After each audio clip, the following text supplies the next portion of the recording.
I'm Brian C. I manage the Northeast District out of Devil's Lake.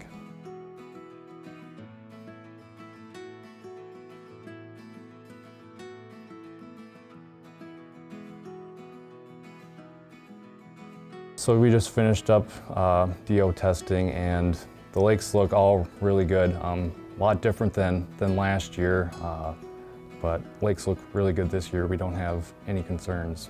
So with the lack of snow this year, we aren't expecting much for runoff, which is kind of important to kind of recharge our lakes. But we kind of went into the winter sitting pretty good, so right now most of our lakes are full or pretty close to full. So we're pretty good there as long as we don't go into a long-term drought. Things are looking pretty good in the Northeast. Walleyes are looking pretty good. We got some really nice populations out there right now. A couple of lakes that are kind of been the bread and butter for the Northeast the last couple of years are Lake Co, Dry Lake in Foster County has a really nice walleye population as well, and then Lake Addie too.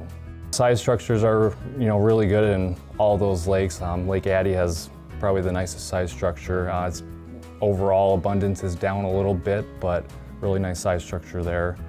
Dry Lake and Co Lake have really nice populations of those keeper size fish, 15 to 20 inch fish that people really like to catch. Pike populations are doing fairly well. Up in the Turtle Mountains, there's Carpenter Lake, Upsilon, and Gravel all have pretty good pike populations of that 20 to 30 inch size class. Then kind of down in southern a little more, over in Red Willow Lake has a pretty good pike population that has increased the past couple of years, as well as Wood Lake. For panfish, our bluegill populations, we have some up in the Turtle Mountains over in Gravel Lake, and Lake Upsilon have some really nice bluegills in them.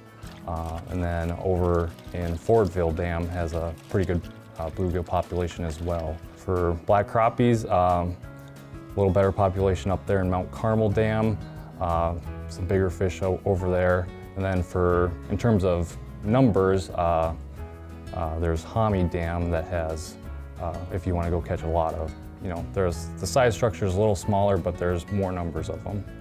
Then for yellow perch, overall the numbers of catchable size perch are kind of down in the Northeast right now. A lot of our lakes have a lot of small yellow perch, but a few lakes that have better quality sized is Hami Dam and South Golden Lake. Something that we have is, for anglers, is Hooker Lake up in the Turtle Mountains for trout. I don't think a lot of people target them too much, but Hooker Lake has a really nice population of rainbow trout. Those fish can overwinter and they can get up to about 6 pounds. And then also we just stocked some tiger trout. And if anglers want to go target a new species in North Dakota, there's good potential up there.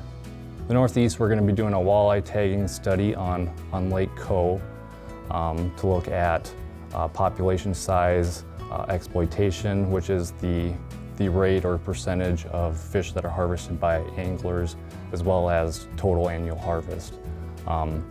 So this spring we'll go out with trap nets or frame nets and catch the walleyes, and then we will put a metal jaw tag on their upper or lower jaw, as well as collect some other information like length, weight, and sex of the fish, and then we'll release them. Then we'll come back later in the summer during our standard adult population netting to do a recapture event to get an estimate on the population size. And so this is part of a greater statewide effort to kind of learn and gain some more information on these newer prairie lakes.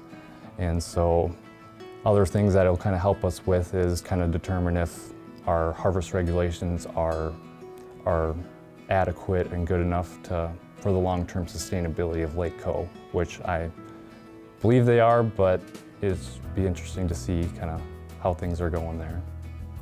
Yeah, right now, fish populations look really good in the Northeast.